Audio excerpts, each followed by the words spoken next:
चलिए स्टार्ट करते हैं आज की क्लास। आज की क्लास का जो टॉपिक है वो बहुत ही महत्वपूर्ण है हर एक कॉमर्स के स्टूडेंट के लिए, क्योंकि कॉमर्स की शुरुआत इसी जगह से होती है। आज के टॉपिक का नाम है जर्नल, क्योंकि बिना बिजनेस ट्रांजैक्शन को रिकॉर्ड किए हम आगे नहीं बढ़ सकते हैं।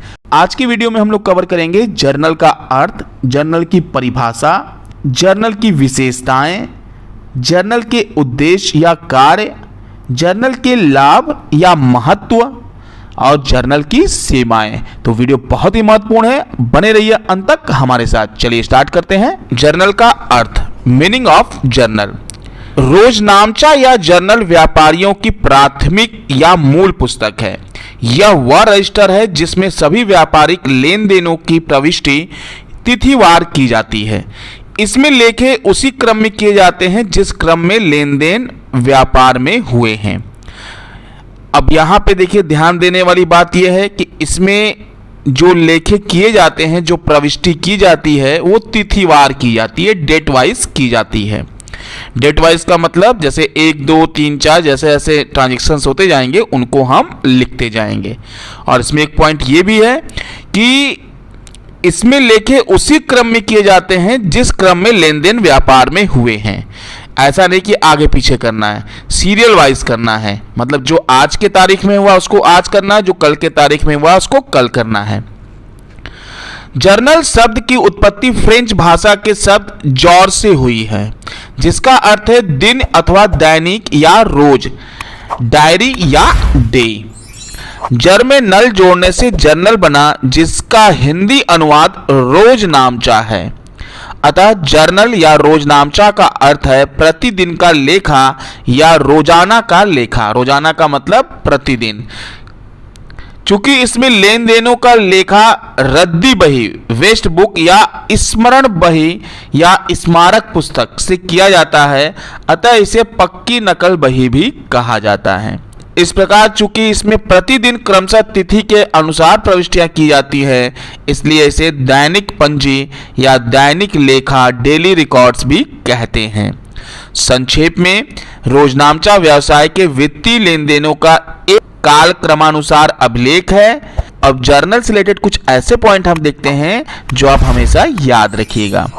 पहला, रोजनामचा या जर्नल मूल प्रविष्टि की पुस्तक है या बही है। दूसरा, जर्नल कोई भी दैनिक बही है, मतलब डे बुक भी इसको कहते हैं। जर्नल में व्यवसाय के समस्त लेन देनों के दोनों रूप का प्रारंभिक लेखा तिथिवार व नियमानुसार किया जाता है। अतः एक विद्वान के अनुसार जिस बही में समस्त व्यापारिक व्यवहारों को आरंभ में व्यवस्थित ढंग से लिखा जाता है, उसे रोजनामचा या जर्नल कहा जाता है। अब चलिए जर्नल की परिभाषा देखते हैं।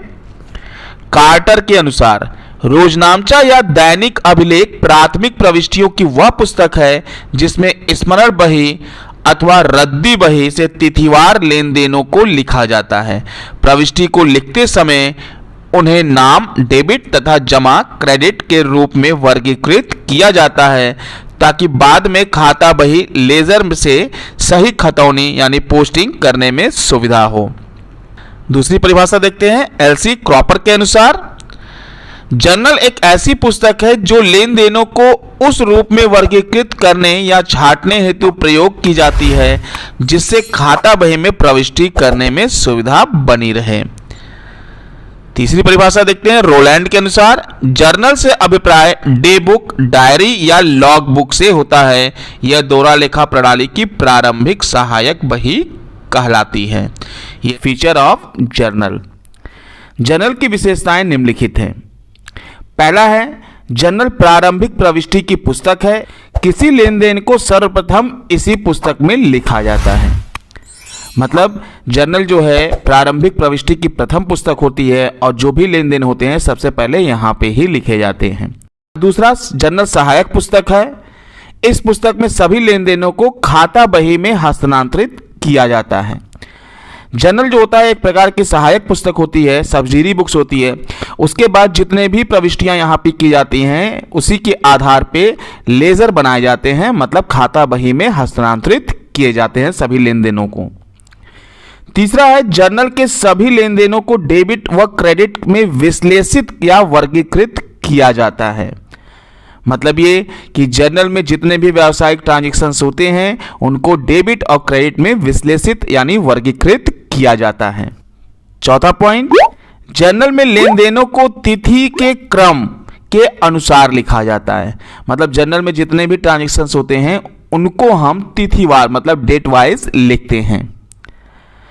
पांचवा, सामान्यतः जर्नल में 5 खाने होते हैं। जर्नल का जो फॉर्मेट होता है या जर्नल में कुल 5 खाने होते हैं। एक डेट होता है, एक पर्टिकुलर होता है, फिर एलएफ होता है, फिर अमाउंट डेबिट होता है, अमाउंट क्रेडिट होता है, जो कि आगे की वीडियो में हम आपको बताएंगे उसका फॉर्मेट। रोजनामचा से खाता बही में खातों के निर्माण में सहायता मिलती है, अतः जर्नल को खाता बही का प्रवेश द्वार भी कहा जाता है। मतलब जर्नल करने के बाद ही हम लेजर बनाते हैं, इसलिए जर्नल को खाता बही का प्रवेश द्वार भी कहते हैं। रोजनामचा के उद्देश्य या कार्य। Objectives are function of journal. पहला, जर्नल का उद्देश्य सभी लेन देनों का लेखा सिलसिलेवार व तिथिवार रखना है। मतलब ये कि जर्नल का जो पहला उद्देश्य है इसमें हम ये ध्यान रखेंगे कि जो भी लेखा करेंगे, जो भी प्रविष्टि करेंगे वो तिथिवार होगी या सिलसिलेवार होगी। ये दूसरा कार्य देखते हैं। दोहरा लेखा प्रणाली में प्रत्येक लेन देन के 2 पक्ष होते हैं। जर्नल हमें बताता है कि किस खाते में नाम डेबिट किया जाए और किस खाते में जमा मतलब क्रेडिट किया जाए। मतलब जर्नल के माध्यम से हमें पता चलता है कि किसको डेबिट करना है और किसे क्रेडिट करना है। चलिए तीसरा पॉइंट देखते हैं। जर्नल का तीसरा उद्देश्य लेजर या खाता बही में खतौनी करने की सुविधा प्रदान करना है। मतलब जर्नल में हम लेजर बनाते हैं, मतलब जर्नल एंट्री करने के बाद उससे हम लेजर यानी खाता बही बनाते हैं। चौथा पॉइंट, जर्नल का चौथा उद्देश्य सौदे के संबंध में जानकारी प्रदान करना है। तो जर्नल का जो चौथा उद्देश्य है उसमें होता क्या है कि जितने भी ट्रांजैक्शंस होंगे उसके बारे में सारी इंफॉर्मेशंस देना। पांचवा पॉइंट, जर्नल का पांचवा उद्देश्य विवादों व मतभेदों को हल करने में सहायता प्रदान करना। रोजनामचा के लाभ या महत्व। रोजनामचे का प्रयोग कई देशों में समाप्त हो गया है क्योंकि इसका कार्य सहायक पुस्तकों के द्वारा हो जाता है। पुनः बिना रोजनामचा के भी खाता बही में प्रविष्टि की जा सकती है। फिर भी कुछ देशों जैसे फ्रांस, इटली, स्पेन, ऑस्ट्रेलिया व रूस में जर्नल का प्रयोग अनिवार्य माना जाता है। रूस में तो स्थिति यह है कि न्यायालयों में केवल जर्नल के प्रमाण पर व्यापारिक झगड़े तय कर दिए जाते हैं। यह तथ्य रोजनामचा या जर्नल के महत्व को स्पष्ट करता है। मतलब ये रूस में बिना जर्नल के व्यापारिक झगड़ों का निपटारा नहीं होता है। मतलब जर्नल के प्रमाण पे ही व्यापारिक झगड़े तय कर दिए जाते हैं। चलिए अब इसके महत्व को देखते हैं संक्षेप में। पहला, तिथिवार लेन देनों का विवरण प्राप्त होना। जर्नल में लेन देनों की प्रविष्टि तिथिवार की जाती है, अतः लेन देनों का पूर्ण विवरण तिथिवार मिल जाता है।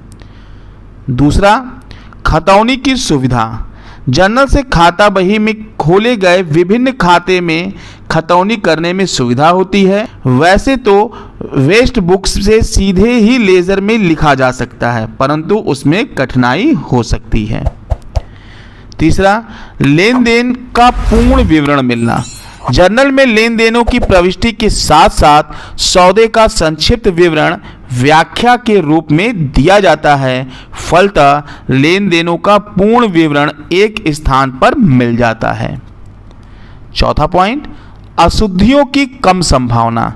जर्नल में सौदे के दोनों रूपों यानी डेबिट या क्रेडिट की प्रविष्टियां साथ साथ की जाती हैं। इससे अशुद्धियों की संभावना कम हो जाती है। रोजनामचे या जर्नल की सीमाएं, लिमिटेशन ऑफ जर्नल। पहला, बहुत मोटी। जब लेन देनों की संख्या अधिक हो और उसे एक ही पुस्तक में लिखा जाए तो रोजनामचे का आकार एवं मोटाई काफ़ी अधिक हो जाती है। मतलब व्यवसाय में बहुत सारे ट्रांजैक्शंस होते हैं, अगर बहुत सारे ट्रांजैक्शन हो गए और हम लोग उसको जर्नल बुक में लिखते हैं तो जर्नल बुक जो होती है बहुत मोटी बन जाती है। मोटी मतलब नंबर ऑफ पेजेस ज़्यादा यूज़ हो जाता है उसमें। दूसरा, सूचना में विलंब, डिले इन इंफॉर्मेशन।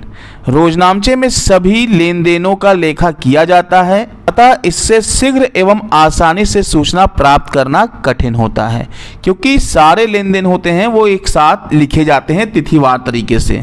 तो भाई उससे शीघ्र एवं आसानी से सूचनाएं मिलने में थोड़ी कठिनाई होती है, क्योंकि अगर ट्रांजैक्शंस ज़्यादा होंगे तो हमें बहुत सारा खोजना पड़ेगा, कई पेजों में देखना पड़ेगा, तब जाके मिलता है। इसलिए थोड़ा सा कठिनाई का सामना मिलता है यहाँ पे, मतलब सूचना में विलंब होती है। तीसरा, समय एवं व्यय अधिक लगना। जर्नल में सभी लेन देनों का अभिलेखन समय व लागत को बढ़ाता है, मतलब जब सभी लेन देनों को हम लिखेंगे तो समय के साथ साथ वो लागत को भी बढ़ाएगा। चौथा, रोकड़ शेष ज्ञात करना। व्यवसायी प्रतिदिन व्यवसाय का रोकड़ शेष ज्ञात करना चाहता है, अतः रोकड़ की प्रविष्टि सीधे एक अलग पुस्तक में की जाती है, जिसे रोकड़ पुस्तक कहा जाता है। इससे जर्नल का महत्व घट जाता है। मतलब ये कि हर एक व्यापारी चाहता है कि प्रतिदिन जानना चाहेगा कि उसको कितना मिला, मतलब कितना उसका खर्च हुआ, कितना उसके पास बचा, जिसके लिए वो अलग से रोकड़ पुस्तक बनाता है, जिससे जर्नल का महत्व घट जाता है। क्योंकि एक ही लेन देन को 2 बार लिखने से अच्छा है क्यों ना हम उसको अलग से रोकड़ पुस्तक में ही लिखें। इन्हीं सब कारणों से रोजनामचे का प्रयोग सीमित ही है।